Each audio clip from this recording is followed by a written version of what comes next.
What's up? It's your brother, and hopefully your friend Big Hill, Rhetoric in the building.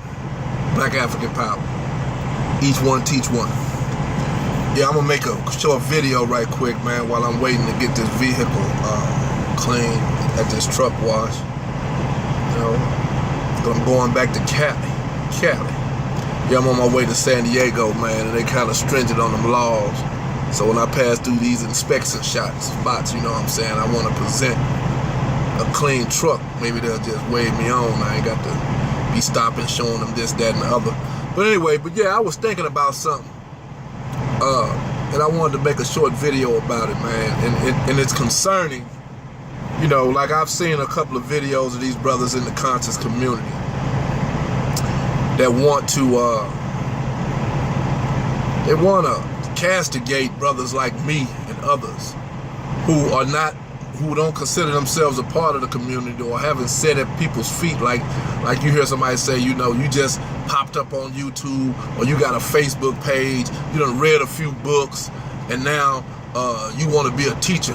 You ain't never sat at the feet of nobody. You know what I'm saying? Well, this is a different time, man, and the reason why people had to sit at people's feet is because the information wasn't really available. So you had to sit at somebody's feet who went to the places to get the information.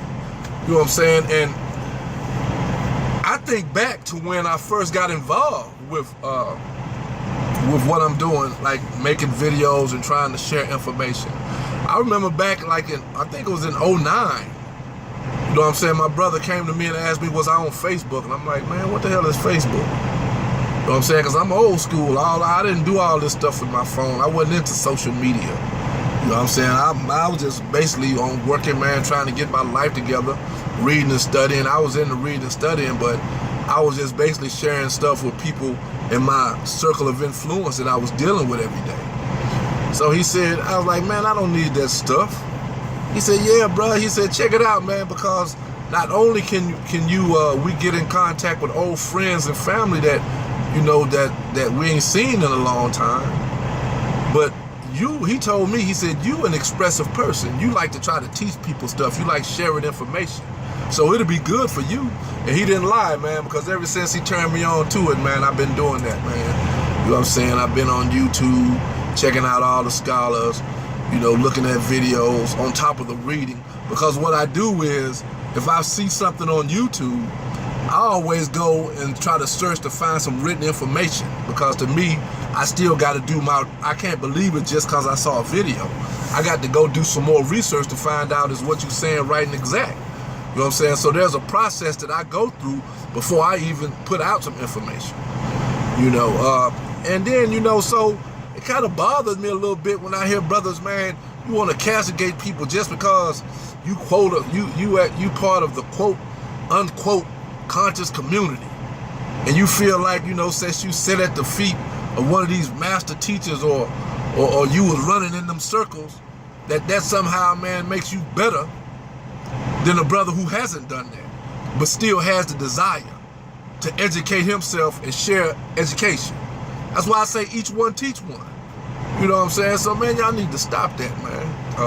Don't do that, because that's not a good look. You know what I'm saying? It's always you want to find something about the next man and try to castigate and put him down about it because you don't agree with it. Nah, that's not cool, man. That's not cool at all. And there was something else, man, that was on my mind that I want to talk about. Oh yeah, well, y'all know my pet peeve, and that's that religion. You know, I was reading you know, I still got some family and friends that's into Christianity. You know, and you can't bar family. And if they real friends, you know, it goes beyond the spirituality that you practice. You know, but you know, I see some things on my Facebook page that have to do with faith. You know what I'm saying? That Jesus gonna fix it type of mentality. You know what I'm saying? Like, I'm gonna give it to the Lord, and like, just because you say that, you think that all of a sudden some condition that you have is gonna change. And I'm like, see, that's even when I was a Christian, man, I think it's in the book of James where it say faith without works is dead. So anytime you're talking about belief in God, and you talk about belief in whatever deity that you want to worship and you hold up as your savior, there's still things that you have to do. You know what I'm saying? I'll give you an example. A little self-disclosure. Just recently, over the last couple of months, 2 or 3 months or so, I think about 3 months ago, I checked my blood pressure, man, and it was kind of high. Matter of fact, it was so high it scared the shit out of me, because that's why they call it the silent killer. You know, ever since I hurt my back in 2010, I noticed that when I go for my physicals and stuff, my blood pressure be high. But this time in particular, I checked it, man, that shit was like 180 something over, like 120, 130. I was like, damn, I was scared the shit out of me, man. I thought I was gonna have a heart attack or a stroke.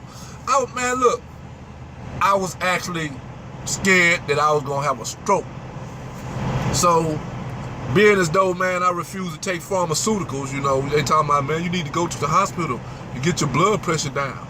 You need to go get some blood pressure. I'm saying, man, I don't do pharmaceuticals. I'm in holistic health and holistic healing. So what I did was I just analyzed the situation. I said, okay, I look back over the past 2 or 3 years see, there's a reason why my blood pressure was like that. Drinking coffee every day, eating a pastry every day, eating foods high in sodium, not getting enough sleep, you know. All these things, like when I started researching blood pressure, and looking at the causes of hypertension, I was doing all this stuff. So I said, okay, here's some wisdom. The answer to a problem is usually the opposite of the problem.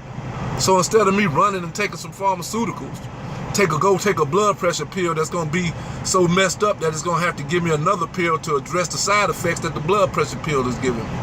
Everybody, if you do any research into big pharma, these pharmaceutical companies, they killing people. So fuck a pharmaceutical. I don't take pharmaceuticals. I look into holistic health alternatives. So, you know, I went and got me some black seed oil, some olive leaf extract. I started eating bananas, which is high in potassium and magnesium. I started eating celery because celery is good for blood pressure. You know what I'm saying? I started drinking water, more water, because water it helps, you know, to keep the blood pressure down. And I also started working out a little bit more. You know, I started doing more cardio stuff. I got like a little step deal in my truck, and instead of waiting till the weekends to work out, I try to get on it every other day, or I'll do something within the course of each day to make sure that I do something cardio, like walk a distance or something. Because, you know, being a truck driver, you get lazy. So, you know, I just started doing all the things that gave me high blood. I mean, I stopped doing all the things that gave me high blood pressure and started doing the opposite. You know, I done some research, man, you know, and as a result of that, I've got my blood pressure down back to normal levels. You know, over 2 or 3 year period, you know, it has gone down with the things that I've been doing. So it wasn't even about Jesus gonna fix it. It wasn't even about God gonna take care of it. Nah, it was about me doing what I needed to do to make sure that I took care of it.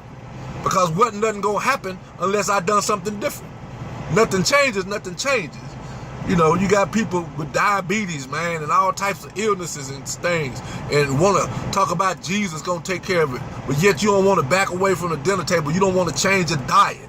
You don't want to make some lifestyle decisions, some lifestyle changes that's gonna be conducive to good health. But you talking about Jesus gonna fix it.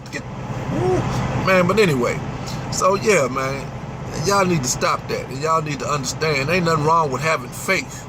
If that's how you live, that's how you live. You know what I'm saying? I don't believe in external gods. You know what I'm saying? I'm the God body. I'm the divine essence I'm the divine essence, you know what I'm saying, in the universe. Everybody else is too, as far as black folks are concerned. But, you know, they got people's minds stuck in religion, always got them looking outside themselves for some kind of divine help that's going to come from somewhere out there somewhere. No. The divine help is coming from your mind, your heart, and your soul, and the work that you put in to make the changes that you need to make. You know what I'm saying? That's your divine help. So yeah, man, I just wanted to, man, speak on that for a minute or two. And before I run into this truck wash. Going back to Cali, San Diego. I ain't been out to California in a long time, man. It's gonna be nice to go out there, man. See that big old Pacific Ocean and what have you. But anyway, it's your brother, and I'm out. Peace.